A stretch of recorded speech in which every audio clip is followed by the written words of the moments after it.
He was sitting in the driver's seat, and we know that he was shot from outside of his vehicle. I'm Phil Martino. And I'm Madison Fitzpatrick. We're back for another season of Tracking a Killer, The Cold Case Files. We are turning up the heat on 8 unsolved homicides, including the decades-old Margaret McWilliams case out of Toronto. That was normal that she would go out either bicycling, she'd go walking, she'd go jogging. The cause of death was ligature strangulation. And we're taking a closer look at the 1990 disappearance of University of Toronto student Elizabeth Bain. Her boyfriend was wrongfully convicted of her murder. Now, a class at the University of Guelph Humber is examining police files on the case. As far as I'm concerned, the more eyes, the better. Listen to Tracking a Killer, The Cold Case Files on the Seeker app or wherever you get your podcasts.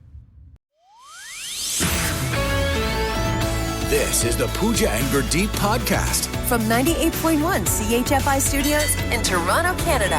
Hey Toronto, this is Ed Sheeran. This is Kelly Clarkson. Hi, this is Bryan Adams. This is Adele. This is Madonna. It's Michael Bublé, and you're listening to the Pooja and Gurdeep Show. It's fun. They're amazing. Gung Hei Fat Choi. Happy Lunar New Year. I hope I said that right. You'll correct me on the text line if I didn't. It's Lunar New Year. 15 days of celebrations begin today and go until March 3rd. The Chinese zodiac calendar is a 12-year cycle represented by 12 animals. Those animals are, in order, rat, ox, tiger, rabbit, dragon, snake, horse, goat, monkey, rooster, dog, and pig. This year is the year of the horse. Nice. You're the horse. It's a good one. 2026 is going to welcome plenty of little baby horses. Ponies. Little baby, yeah, you're a pony, and then you become a horse when you grow up. Steph, you are? I've always known to be a sheep or a ram, but I also know it's goat. Like it switches. You're the goat. I'm the goat. That's a good one. It's so me. That's a good one. You are the goat. I am a pig. What? Yep. That's accurate. Hey, going, baby. I'm 1983. You and Pooja are goat. Mm-hmm. I'm the pig. Okay. I am the pig. What's the pig all about? Pig just likes to have a good time. Man. Yeah, just loves rolling around in the mud. Pig's just there to have a good time. Eat and roll around in the mud. Even if you Google the lunar calendar, the pig, they made him quite portly. Like it's a pig. Well, what did you want him to be? A Zempic pig? Why couldn't it be a Zempic? Oh, no, Zempic pig. Why couldn't it be a ripped pig? Yeah, ripped pig. Slim pig. No? All right. Okay, so this is actually an interesting thing. I didn't know this. And I'm going to tell this story the way Pooja would tell it, okay? Legend has it. Mm-hmm. This is the origin of some of the traditions you see with Lunar New Year. Okay. So legend has it, every Lunar New Year's Eve, back in the day, this ferocious underwater beast with sharp teeth and horns named Neon would crawl onto the land and attack a nearby village. So as the villagers were scared, they would run away. There was an old wise man, this one guy, who told everyone, no, don't run away, stay put. This man claimed to have scared Neon away, this underwater beast, scared him away by hanging red banners on his door, lighting firecrackers, and wearing red clothing. Yes. This is why the fiery color, along with hanging banners, lighting firecrackers, fireworks, you see people wearing red, that has continued through as Lunar New Year traditions to this very day. That's why I like fireworks. This is your day. Steph, if you celebrate Lunar New Year, you have 15 days to light off fireworks in your backyard. So excited. You are truly the goat. From CHFI Studios, it's the Pooja and Gurdeep podcast. This happens every year around this time, and it always surprises me. So, you know, we've had so much snow, and it's just been caked into the ground, and now temperatures are flirting around zero, a little above zero. It's starting to chip away a little. It's starting to melt in some places.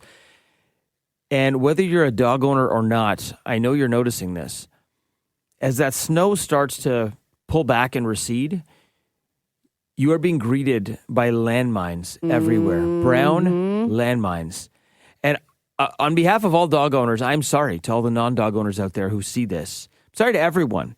I don't understand what happens to dog owners in the winter, to some dog owners, because I don't do this. Yeah. I don't think you do this either, Steph, with Coda.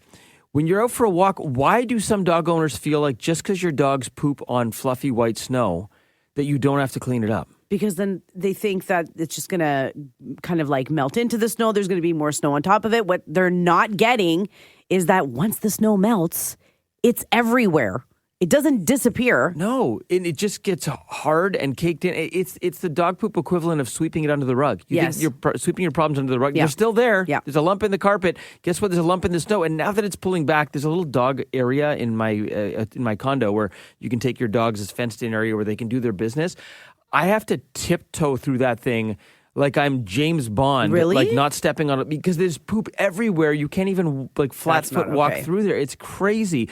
You're walking down the sidewalk. You're starting to see all the snowbanks that are melting now. Poop everywhere. Mm-hmm. I mean, I'm furious as a dog owner, but if I'm not a dog owner, I'd be super mad about this. Yeah.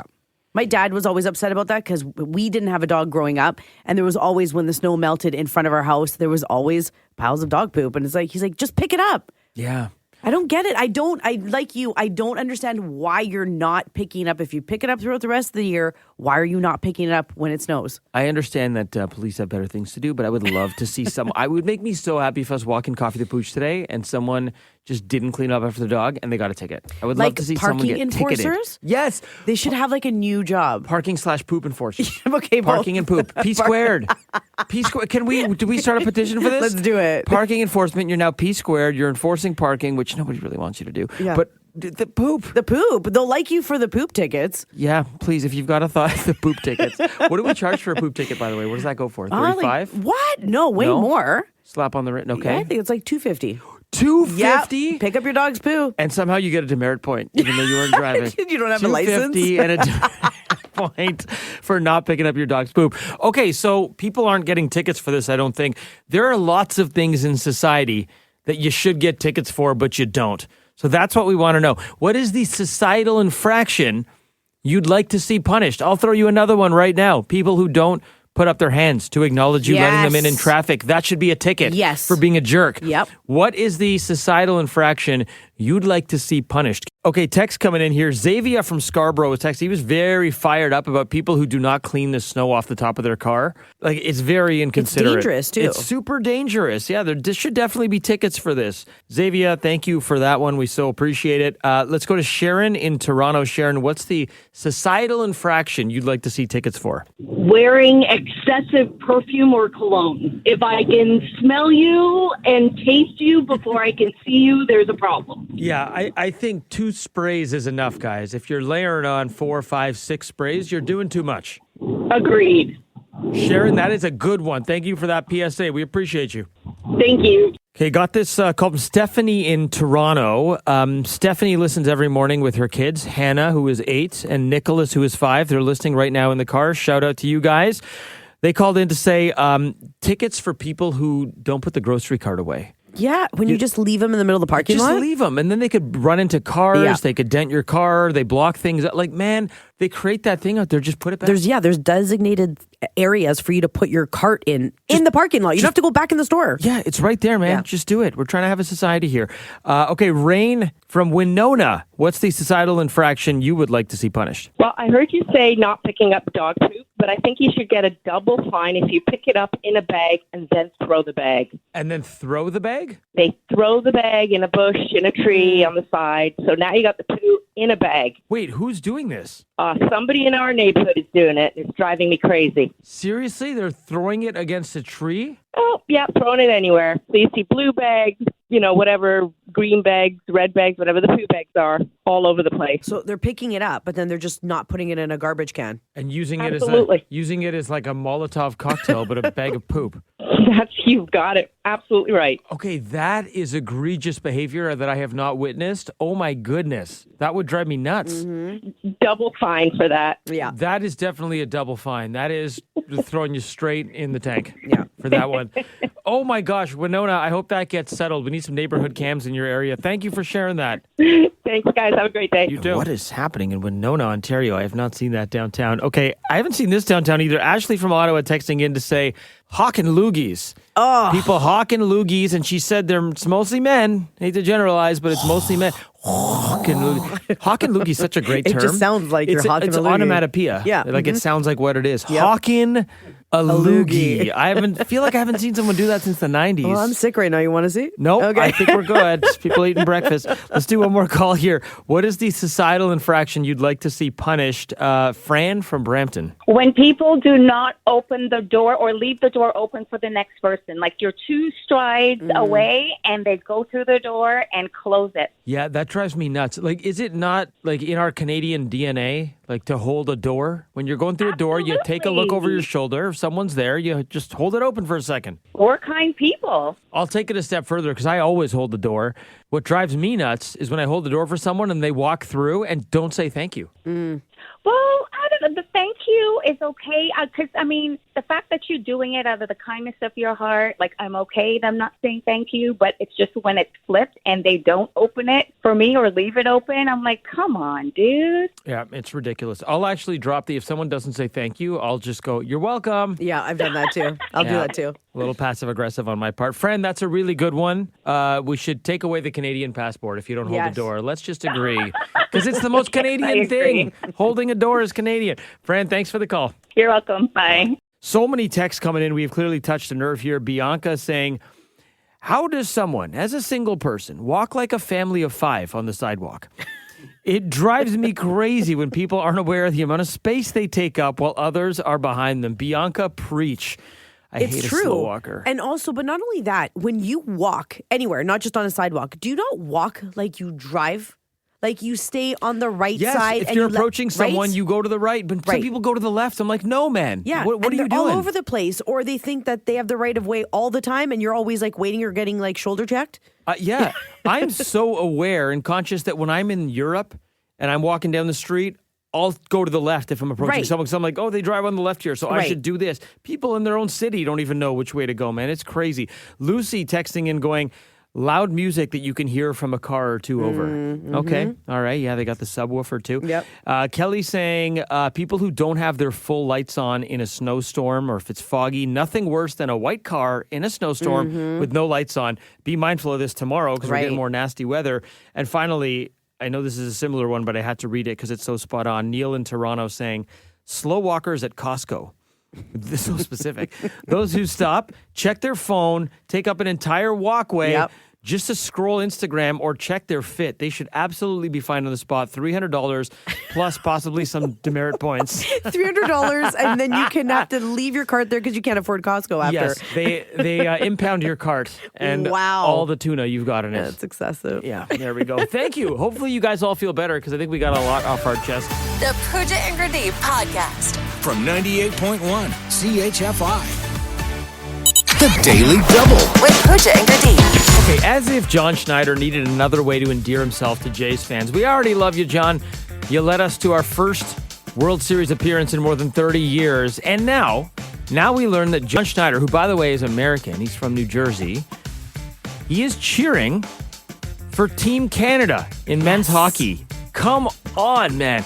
I could never cheer for any team that wasn't Canada, especially the U.S., even if I work there. Like, I'm sorry, I'm Canadian through and through. I know, but hasn't he said that he loves Canada and he wants to become a Canadian citizen? This is the best part. Yeah, like it's amazing. We as Canadians, we love when other folks, especially Americans, come here and embrace us first.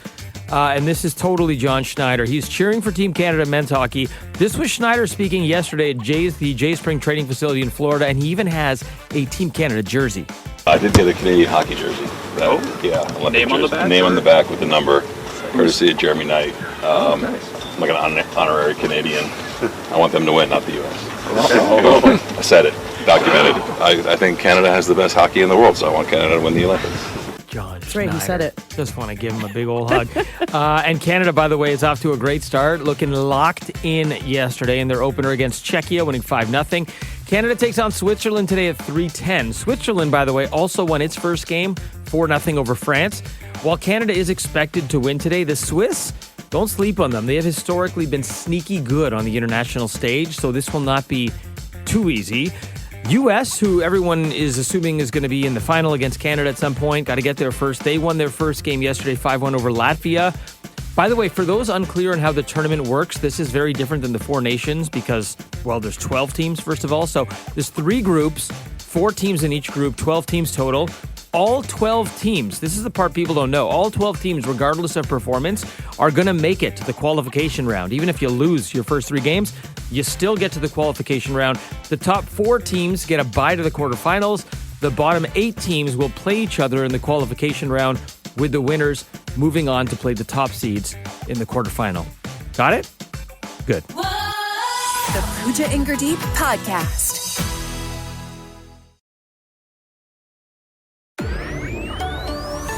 This is the Pooja and Gurdeep Podcast. Dearly beloved, we are gathered here to find out what's bugging Steph. What's bugging Steph? It feels like it's been a hot second since we've done this. How long you got? The floor is yours, Steph. What is so, Steph, if you're just joining the show, Steph is Murphy's Law personified. If something bad can happen, it usually does happen to Steph. What is bugging you on this Tuesday morning after a long weekend? Well, so this weekend was just horrible because I was sick. And then on Valentine's Day, my romantic thing was get the ducts clean. Okay. Not in a good way. Mm-hmm. However, this has been an ongoing thing, and I'm not sure when it's actually going to get solved. So because it snowed so much over the last, month, we've just been getting dumps of snow. Mm-hmm. So we all know, like, at the end of our driveways, there's tons of snow, like, just piled up, and it's going to take till, like, August to melt now. Yeah, it's turned into ice now. So before, when was it? Like, second week of January, you're cleaning out all the Christmas stuff. We're putting stuff to the curb to get rid of. But then it snowed. So now all the stuff that's under the snow is now still... Wait, like garbage? Well, there's no garbage. However, my tree. Your Christmas tree? Mm-hmm. So remember my cheesy tree? It smelled like cheese that I had to get rid of it? Cheese water. Yeah, the cheese water. God. We already did it once, bugging Steph on a cheese water tree. I know. And so that cheesy tree went to my curb, and they were supposed to pick it up on the Friday. That's my garbage day. But on Thursday night, it started snowing. Right. And it was a nice dumping that day that we got. Mm-hmm. And then I'm like, okay, that's fine. It'll melt because there was a lot on top of the tree. They couldn't pick it up. My tree did not get picked up. But then we got the second dumping on like the Tuesday or Wednesday. That tree is still there, and I can't even see it. I can't get to it. Even though some of the snow is receded now, you're not seeing like little pine needles sticking up? Nope. I can just start seeing my maybe it's gone reindeer that were buried in my lawn, the front lawn. Reindeer, rest in peace. So your regular garbage collection is still happening, but the tree is not getting picked up because it's buried. It's buried, and so there were certain weeks that they would pick up the trees, which I understand because it's after Christmas, so they do it in January. But now I can't be the only one whose tree got buried before the pickup. What happens now to this tree when the snow starts melting? Have you talked to your neighbors to see if anyone else has a tree sitting on their front lawn? I don't know if anyone else had a real tree that I noticed because, again, it started snowing, so I don't even know what was put outside. So there's just a giant tree sitting on the... somewhere. Gosh. You don't see it right now. February 17th. I know. So I'm wondering if, like, this... Does it still smell like cheese? I don't know. I'm glad we can't smell it. It's frozen, so it's good. Oh, man. Wait till it starts thawing. I got a real simple solution for you, and you're going to hate it. We complain about the cheese. This is the only topic that has made a second appearance on What's Bugging Steph. It might be a thrice appearance if that cheese tree is still sitting in your front lawn in July. You can solve the cheese water. You can solve this tree on your front lawn 6 weeks after Christmas by just going artificial. I don't want an artificial tree. Do you want a cheese tree sitting on your front lawn? But listen, here's the other thing too. I would get an artificial tree. I have nowhere to store the tree, honestly. There would be nowhere to put the giant box. But the way they are now, they like collapse into like, it's like Inspector Gadget, man. Does it fit into like a Rubik's Cube? Because that's about the amount of space that I have. Not quite that small, but like into a thin box. No, I can't. There's no room. There's literally no room. I just want to know, is there somewhere that, like, are they going to be accepting trees after? Because I cannot be the only one that has a tree left outside still that's been buried. Call 311, man. You got to get Thrice on the 11? You got to call Thrice 11, get on the horn with the city, and just find out what's going on with your tree. Okay, I'll tell you what. You can't be alone with this because you're right. It was a pretty wild January with snow. Do you have, maybe this has happened to you as well, like is your tree buried under all the snow that we've had, the hard snow on the front lawn? Maybe you're feeling embarrassed about this. You're not alone. Do you have some advice for Steph on what she should do? Because I don't know how to handle this. It's going to be another month before the snow actually melts that I'm going to see the tree. I'm condo guy. I got no advice for you. My advice is either artificial tree or move to a condo. Or a condo, yeah. That's it. What is your advice for Steph, and is this also happening to you? Text coming in, though, Steph. People trying to help you out. We asked for advice. Mary from Belleville says, good morning, Steph and Gurdeep. Rescue the tree and prop it up for next year. It's a real Charlie Brown Christmas tree. Would be good if it didn't stink. Yeah. We got to deal with the stink. Doug from Peterborough says 7 weeks? That's not a Christmas tree anymore. That's a historical landmark. Oh, nice. Can I get a plaque for it? You probably should. Throw a plaque on it and charge people to come see it. Sonia from Milton texting in saying at this point, Steph's tree qualifies for CERB. Wow. Poor tree. Davis and Pickering saying she should move it 3 inches every day so it looks like it's slowly trying to escape. The problem doesn't solve anything. I can't get it out. I don't even know where it is. I don't even know where to begin. Congrats, Steph. You've invented the 4 Seasons tree. That's from Tanya Niagara. Mike in Etobicoke says just lean it up, turn the lights on, boom, Christmas 2026 handled. Wow. And this is maybe my favorite solution from Raj in Brampton, who says put a Leafs flag on it. No one will question it staying there for months. But stinks. You're just celebrating. So it matches. It smells like cheese. Yeah. So there you go. Put a Canada flag on it for the Olympics. It smells like cheese. It probably looks horrific now. It's not a nice looking tree to be using as any mascot for any team. Okay, I tell you what. So we actually, Fishtifer has been calling 311, and I've been trying to stall and buy time. We've just gotten through with 311 here. So let's ask them to see what we should do with this tree. Okay. Okay, so solid waste management, because of the snow that we had so many snow this year, they extended the Christmas tree pickup up to February 27th. So I can open a ticket for, miscollection for the Christmas tree, but you have to dig it out. Basically take it out. Yes, it must be visible and it must be out before we open the ticket. Right. Okay. So I have until the 27th. That's correct. Yeah. Okay. 10 more days. Start digging. Okay. Start digging. Get some shovels. Yeah. Yes, just dig in and take it out, and call us back, at 311. We are here 24/7. You can give us a call at any time. Okay. And also maybe if you can let the people know who are coming by that the tree also smells like cheese. It does. It stinks. It smells like cheese, so I hope they have some nose plugs or something. Well, I can't. There's no way for us to give them a heads up about that. But, you can't. It should be okay because it's frozen. You can't put a little cheese emoji on the ticket. No, I guess not. No, I'm not good. I'm not going to open a ticket now. Make it visible and please call us back. Okay, and then if it gets missed, then call you back. Yes. Yeah. Yes, okay. Who do you think should dig it out? Me or do you think Steph should do it? I think she should do it, right? You should. You should dig it out. It was your tree. You should dig it out. Sorry, we're just talking this out. You probably don't need to hear this part. Thank you so much for your help. My pleasure. Thank you for calling 311. Have a great day. You too. She was so sweet. Thank you so much for doing that. We really appreciate you. Shout out 311 solving problems. So there we go. We got an answer. They're going to extend the window. So if this is you, if you're suffering the same problem Steph is, call 311, get them to open a ticket, let them know that you're dealing with this, and they'll come sort it out. Just hey, Stefano, start digging. I mean, the tree out. I think you wanted the real tree, so this is you. What? Yeah. I've been shoveling that driveway the whole time that we've had snowstorms. I think his part in this is to start digging the tree out. Oh, we've got the tree. From CHFI Studios, it's the Pooja and Gurdeep podcast.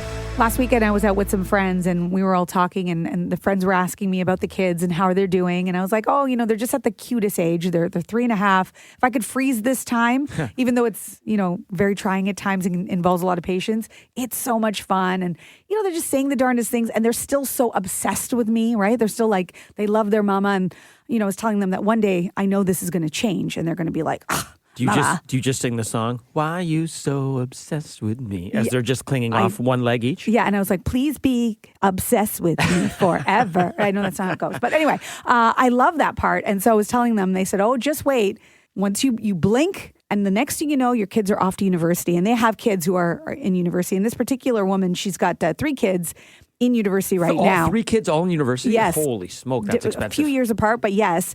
And so she was saying, we're at a point now where we text our kids and they don't respond, right? They just don't respond to our text. Like on a family texts. group chat? Yes. And so she said, what we started doing, this is a game for us now, is we will send out a note and we'll just be like, hey kids, just checking in. It's mom, it's dad, whatever, just like one of those nice notes that mom and dad send. Sure. And they wait to see which kid responds first. Okay. And based on that, whichever kid responds first gets a $100 gift card for the week. What? Yes. $100 gift card. She's like, I have resorted to bribing my adult children just to talk to me. Does it have to be like a thought out response with like a few lines or a paragraph? Or can it just be like, hey, mom, hey, dad? It could be anything. And when the kids found out, they were like, what? We didn't know there was a prize. And now they're all fighting for who gets the prize.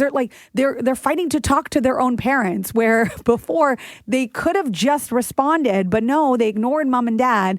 Apparently this is a thing. And if anybody's listening right now and you know this, you have adult children, you text them, you know they're holding their phones. They're with their phones all day, just like the rest of us. There's no way they didn't see it. They saw it, and for some reason, they don't respond. 48 hours later, they'll write back. See, okay, this is a fascinating concept to me because I didn't realize bribery continues into, they're in university, I'd call them young adults. Because I know the stage your kids are at 3, of course, you're bribing them, like you're doing the thing where if they don't bug you in the middle of the night for mundane things, they do it all week, you give them a little like Lego toy at the end of the week. Cool. Reward system. Yeah, like I'm a dog dad. Bribery is how you train your dog, right? You're training them with food, they do something good, positive reinforcement, you give them a treat. Yeah. I did not realize this continues with young adults. You're just going to be, as a parent, you're just bribing your kids your whole life? And I was like, that probably doesn't feel very good. They're like, look, we just want to hear from our kids. Whatever it takes. If this is what it takes, this is what we do. Gosh. They're like, we have to give them money for the week anyway. So this is just kind of like who gets a little extra. Yeah, I'd make that, I'd at least add a degree of difficulty. I'd be like, whoever calls us first and has a conversation. Yes. A text is so easy and lazy. I mean, these are early days. I should put her in touch with you. You can start upping the ante. If the kids are listening right now, they're like, shut up.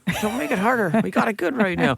But this is interesting, though. Like, are we bribing adults in general in society? Is this a thing? Is this just something we have to do to interact with society? Have you ever had to bribe your spouse? Your partner? I'm not married. I know. I wonder if that's a thing. Like, is it like, oh, I will give you this if you wash the dishes? The oldest I think I ever was when I took a bribe was from my mom. She wanted me to quit the hockey pool in grade 11, like fantasy hockey, because I was obsessed with it before the internet, and I was like tracking it all by hand.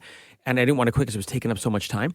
And I was like, fine, I'll quit if you let me quit piano. Because I wanted to quit piano for years and she didn't want me to.